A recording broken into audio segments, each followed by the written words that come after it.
मैं अपने दर्शक की अगवानी में एक ज्योति जलाकर खड़ा इधर, वही कहानी नए कोण से, नई दृष्टि से, नई खबर। डमरू बोला, आयुंड रीलरिक एओंग आयवोच हैवरट लड़ यमंगड़नम झभय घढ़धस जब गडदस खफ छठ थ चट तव कपय स स सर हल। डमरू एक वाद्य यंत्र है जिसे प्रायः लोग ध्यान आकर्षित करने के लिए बजाते थे।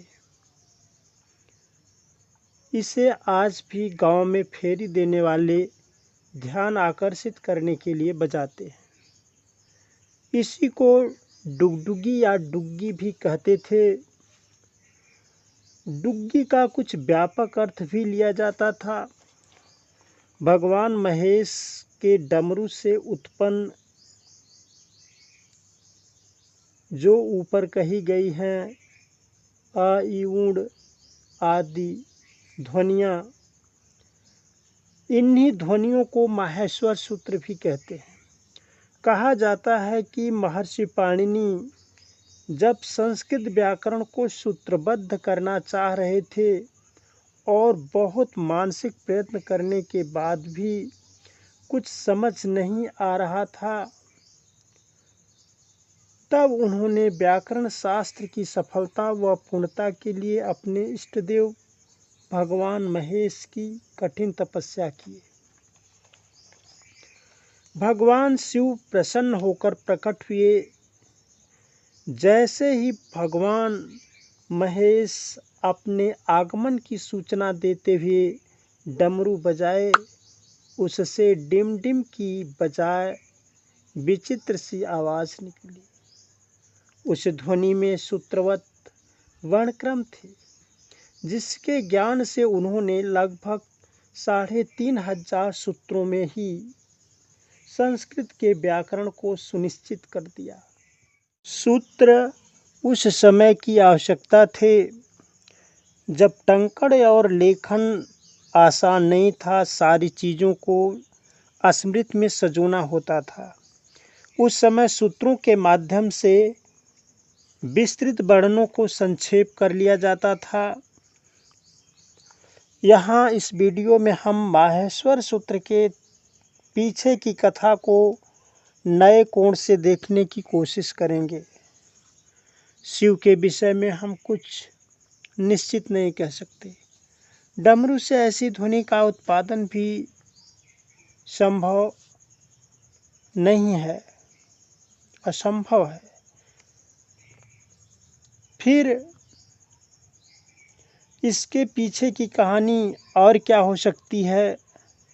सोशल मीडिया पर विद्वानों से प्राप्त जानकारी के मुताबिक जब नंद वंश के राजा महापद्मनंद ने भारत के अधिकांश राज्यों को जीतकर एक बड़े साम्राज्य की स्थापना कर चुका, तो उसे लगा कि इतने बड़े साम्राज्य को स्थिर रखने के लिए भाषाई एकरूपता होनी चाहिए। भाषाई विविधता इतने बड़े साम्राज्य को स्थिर रखने में बाधा हो सकती है। फिर उन्होंने विद्वानों को कहा कि पूरे राज्य के लिए एक भाषा का विकास किया जाए, जिसके फलस्वरूप एक संस्कारित भाषा का प्रादुर्भाव हुआ, जो एक विस्तृत साम्राज्य को एक भाषाई सूत्र में बांधने का प्रयत्न थी। कहा जाता है कि वह भाषा संस्कृत ही रही होगी। संभवतः पाणिनि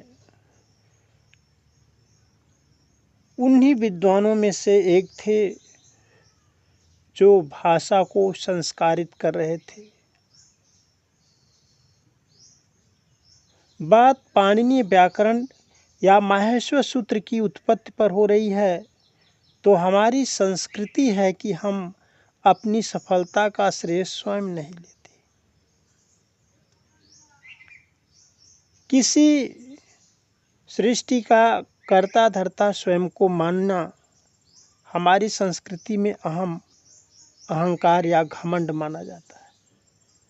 हम हमेशा अपने कठिन परिश्रम की सफलता का श्रेय भी अपने श्रेष्ठ जनों को देते रहे। ऐसा न करने से अहंकार उत्पन्न हो सकता है।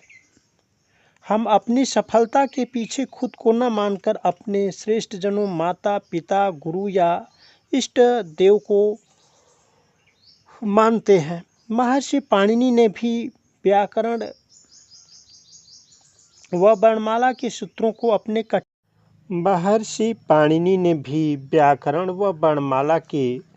सूत्रों को अपने कठिन प्रयत्न से लिखा था, किंतु श्रेय अपने इष्ट देव भगवान शिव को दिया।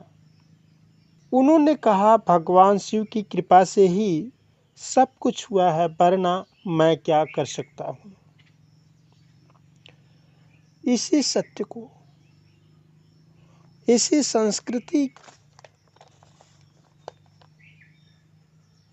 को आधार बनाकर कही गई बात को गप्पकारों ने